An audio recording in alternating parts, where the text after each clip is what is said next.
আমি যখন হাইওয়েতে বাইক চালাই তখন সবসময় নিজের সতর্কতা এবং নিজের সাবধানতা নিজেই অবলম্বন করি।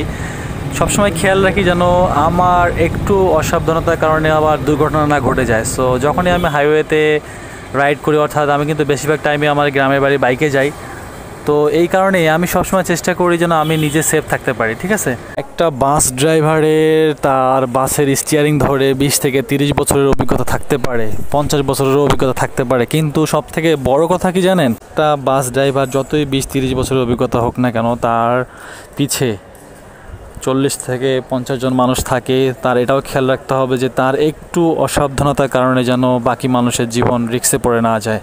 আপনি যতই এক্সপিরিয়েন্স হন, যতই অভিজ্ঞ হন, যতই কনফিডেন্ট হন, ওভার কনফিডেন্ট কিন্তু আপনাকে বিপদে ফেলে দিবে। ঠিক আছে, তো এই জিনিসটা সবসময় খেয়াল রাখতে হবে।